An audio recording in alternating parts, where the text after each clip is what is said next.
Very welcome. I thought we'd start with a tough question. How do we all feel about that? Pretty good? You don't sound very enthusiastic. I want to know, what is the best decision you've ever made in your life? What do you think?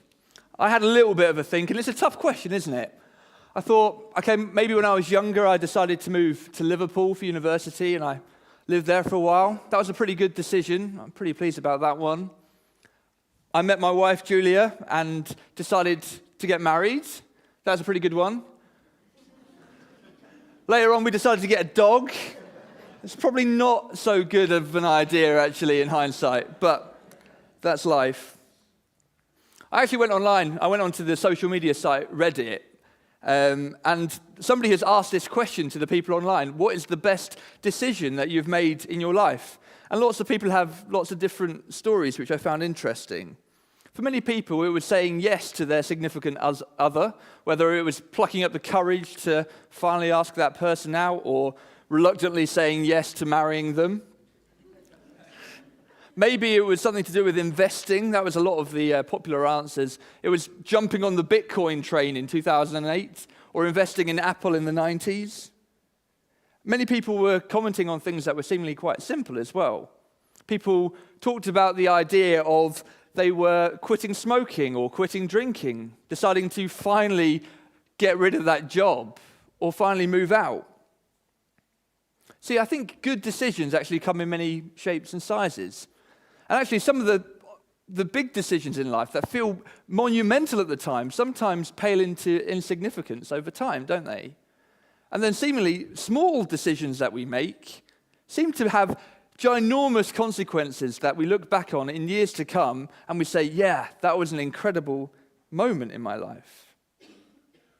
The truth is that we all have choices to make every single day that end up having an impact on who we are as people and how our lives turn out. But sometimes, actually, in hindsight, years later, we have the opportunity to look back and say, that was a really good choice. Or, that choice didn't go so well. Last week, we saw that Phil gave us this brilliant summary of the book of Ruth. If you haven't had a chance to listen back to last week's talk, go and do that. This is part 2 of a 6-part talk. And there is lots of stuff that we're going to cover over the next 6 weeks. I hope you're excited for it. And the story began with this woman named Naomi and her husband.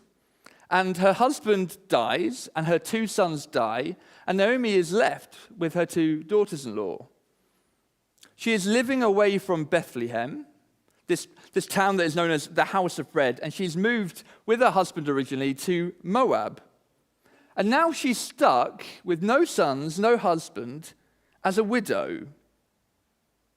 And that is the context of this passage that is really important for us to understand. Phil explained that Moab was this place that was away from Bethlehem and away from God's people. It symbolized disobedience and being away from God. It was somewhere in the Old Testament that was known for worshipping idols and people who were sexually immoral. In fact, God instructed the Israelites to stay away from the Moabites. So the fact that Elimelech, that's Naomi's husband, had moved there was a big deal. And suddenly we have this picture of them leaving Bethlehem, this house of bread, and going to Moab. So the original readers of the book of Ruth understand what's going on here. We have these people who have walked away from God and his people and are now in Moab. And we reach decision time for Naomi. And we rejoin this story as Naomi hears that the famine in Israel has finally come to an end. And she decides that she is going to finally go back to Bethlehem. So she, with Orpah and Ruth, they're the names of her 2 daughters-in-law, they decide all together that they're going to begin this journey back to Israel together. And then they reach what I'd like to think of as almost this metaphorical crossroads on the journey, where Naomi turns to her daughters-in-law and says, I actually think it's much better for you both, to turn around and go home back to Moab. You're both young. You've got your lives ahead of you. I'm really old. you can start again.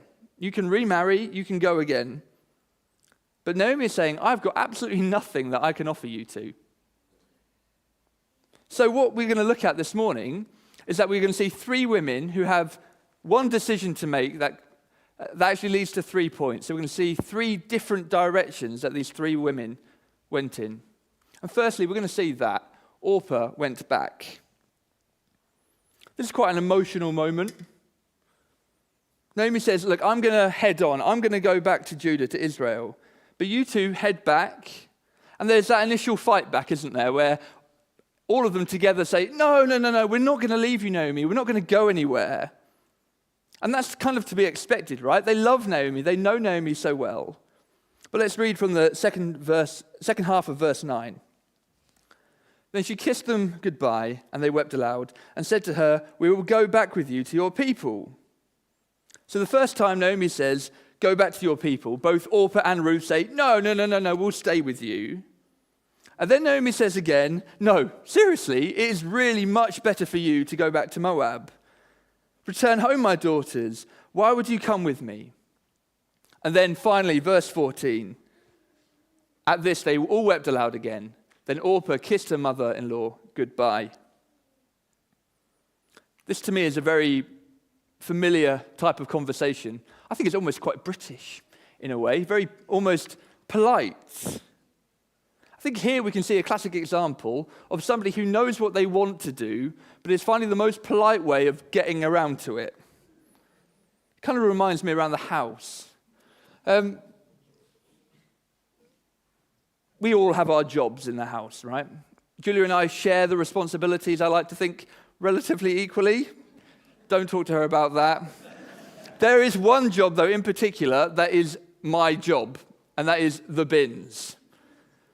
I don't know who does the bins in your house, but I hate doing the bins. I am the sort of person who will see that the bin is getting pretty full, and I will press, I will compress, the dog is getting fed everything. And Julia will, as a loving person and as a person who likes a tidy home and a clean house, would say, the bin's getting pretty full. Do you want me to take it out? And I say, no, it's my job. It's my responsibility. I'll do the bins. Weeks pass, maybe months. The bin is now mostly part of the kitchen. And Julia says, Sam, I will do the bins. Now, the correct response to that is, no, Julia, it is my job, my responsibility. This is what I'm here for. I don't offer much else. I'll do the bins. But in reality, I don't want to do the bins. So I say, okay, thank you very much. That'd be really, really kind. And Julia will go and do the bins. I think we have a little bit of the bins situation going on here when Orpah realizes that what she really wants to do is to go back to Moab. She loves Naomi. Don't get me wrong. You can see that in their relationship. But she understands that it is much better for her to go back to Moab. We see this picture, don't we, of this walking away from Moab towards Israel again. But what they are doing, physically and metaphorically, is turning away from those idols and walking back towards God and his people. But for Orpah, the comfort of her original life, the things that she seemingly loved so much, were far too tempting for her to turn it back on. The things that blocked her and prevented her from walking towards God were too hard for her to ever let go. That's a tough challenge this morning, isn't it? As Christians, we are called to walk away from Moab. We are called to turn away from the things that so easily tempt us away from God. That might be money. That might be your lifestyle or the comfort that a normal life might bring. Those things like Moab look really attractive right now. But ultimately, they leave us completely unsatisfied, don't they?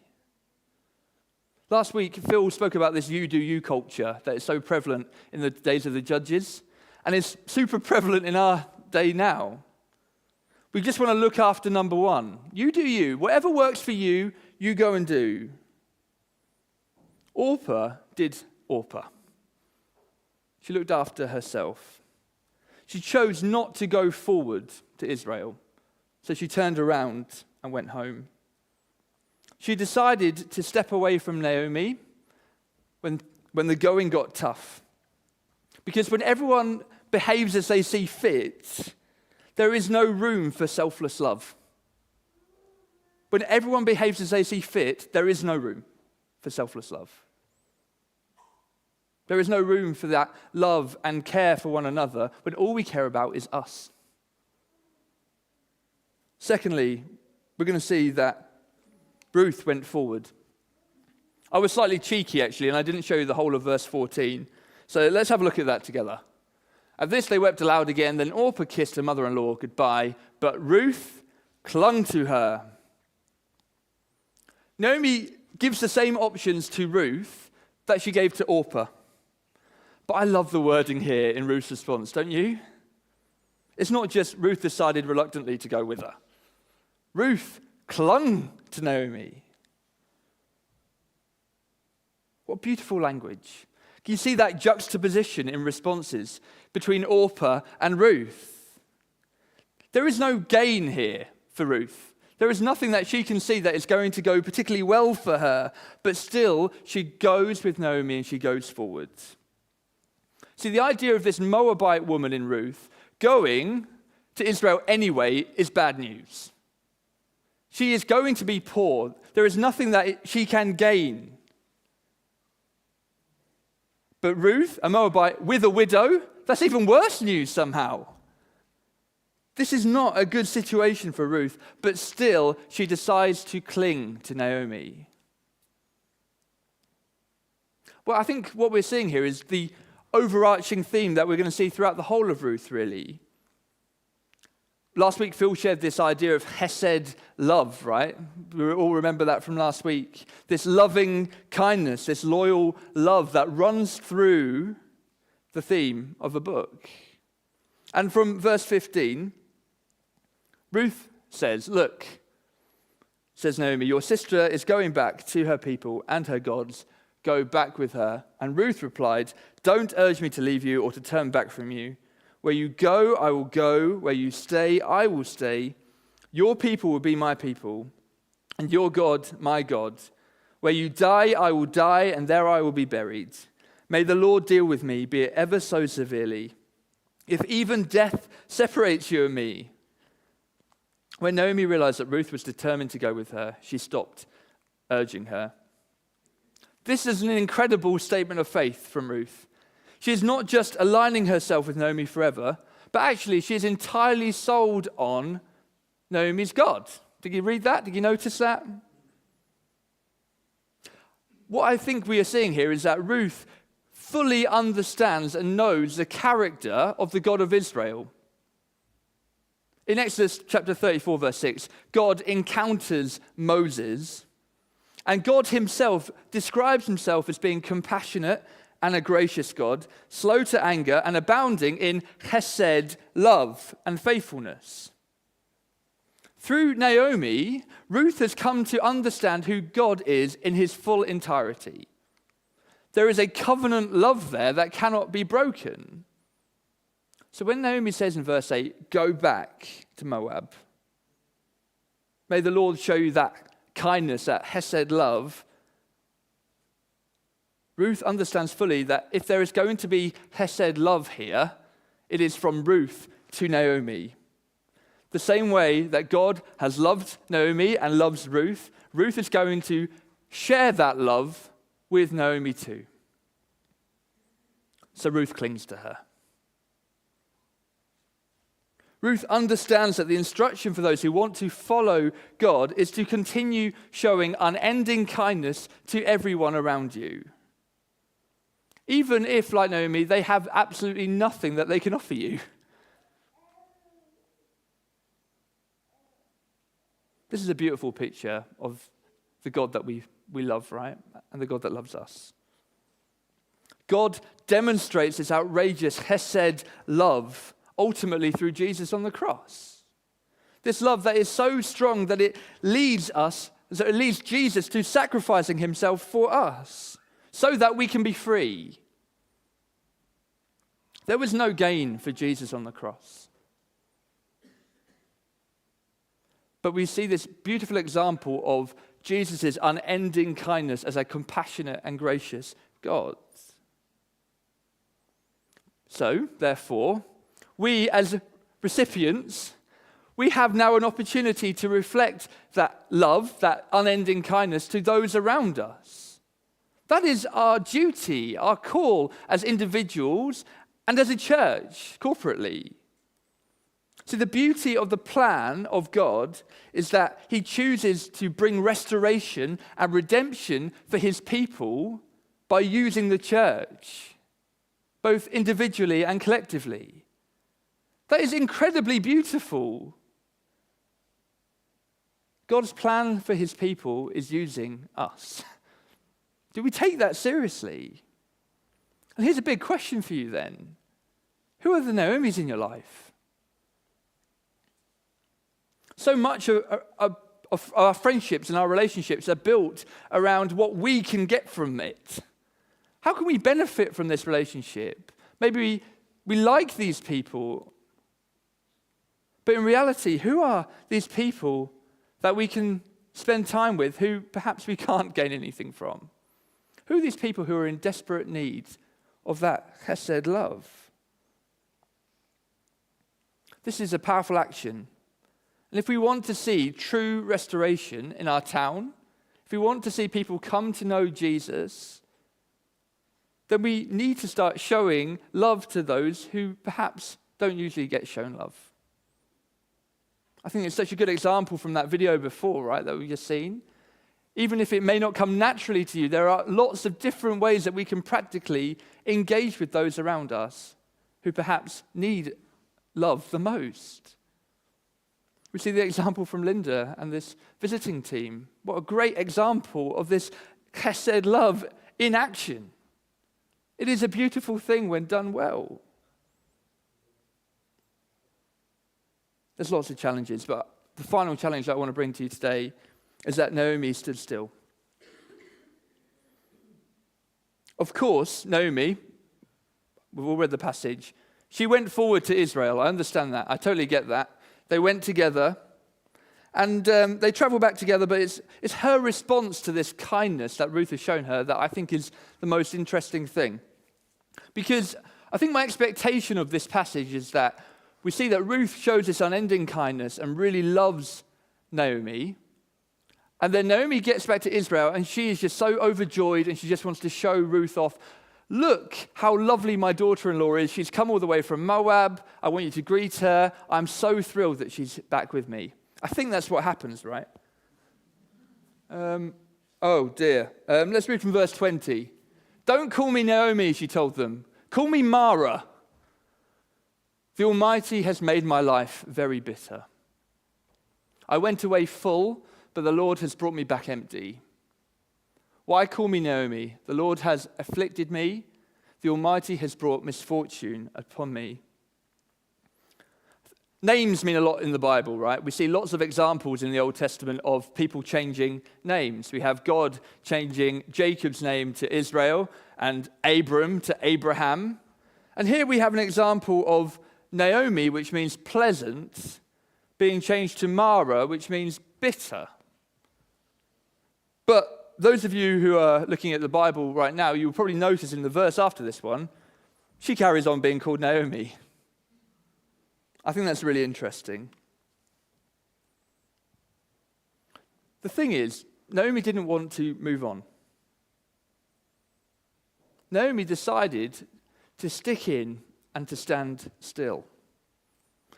Naomi wanted to stay in her bitterness, in her pain, and in her suffering. Naomi decided to redefine herself and rename herself based on how life is going for her. Did you notice that? And I can understand the heartbreak and the pain that's going on here. I don't think that should be lost on us. But Naomi wanted to build her entire identity around what was going on in her life at that time. She's been given this fantastic lifeline in Ruth, someone who has shown unending love and loyalty to her, but Naomi cannot move on from that pain. I think this is a real challenge for us this morning. It's something I've been thinking about and praying about for the last couple of weeks. Naomi builds her entire identity around who she is and what she can offer. Do you notice that? She builds around the bitterness. She builds around the pain. Because ultimately she feels let down by God. But the beauty of the gospel is that we no longer have to define ourselves, right? We define ourselves by who Jesus is. We are suddenly free because of Jesus from all that bitterness and all that pain. And we say that our identity is no longer in us. We are broken. Our identity is found wholly and solely in Jesus. Maybe Naomi completely resonates with you this morning. And I feel like there is maybe some of us here this morning that really does feel let down by God or bitter or feel like there is something that you just cannot bring to the table. There are blockages that you're putting in place that is stopping you from moving forward. Are you maybe just going through the motions, showing up every week, but ultimately never really wanting to grow and make a change? I feel that many of us who do feel bitter, or some who are finding their identity in who they are rather than what Jesus has done. And because of that, we feel like we are maybe just drifting away slowly but surely. I think my prayer for you this morning is that we take that step forward again. Not in our own ability, not because suddenly we are going to become more holy, but because we find our identity in Jesus again. And we call ourselves Naomi and no longer Mara. Because when we see and we truly understand how much Jesus loves and values us, that's when true change really happens. And it's the overflow of that love that then spreads out to the rest of people around us. That's when we understand who we are and how much love and value we have, that then there is an overflow in the community of the church, so that we love those who are seemingly unloved.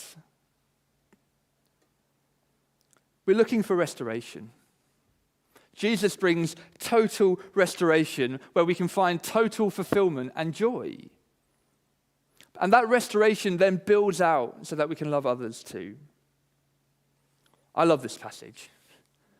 I absolutely love this passage because it feels like it's just so doom and gloom at the end, doesn't it? But the barley harvest is coming. This seemingly hopeless situation is bringing hope again.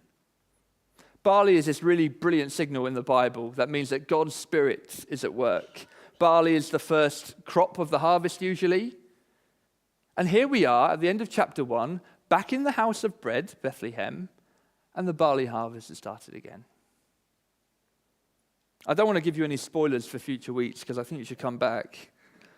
But I love that this verse is at the end of the chapter, at the end of this passage and at the end of the chapter. It's showing us that even in the doom and gloom, there is hope. Just turn the page and you will see it begin. I'm going to invite the band back up.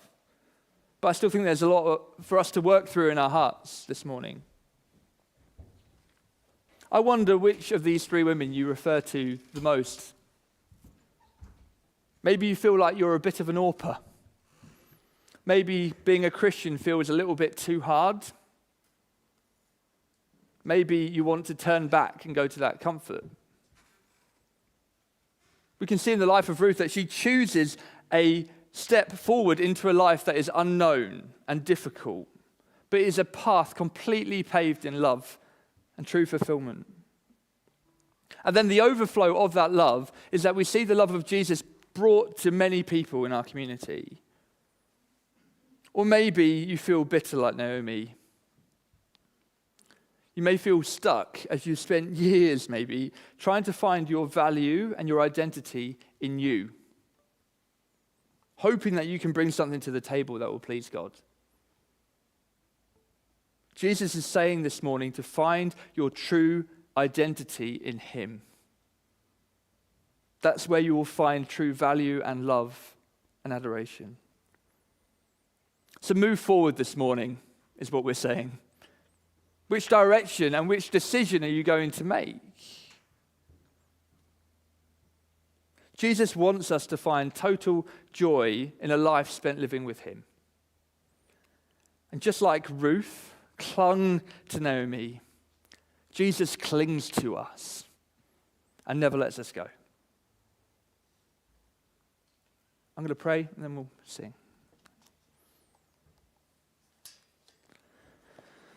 Dear Lord Jesus, thank you for clinging to us.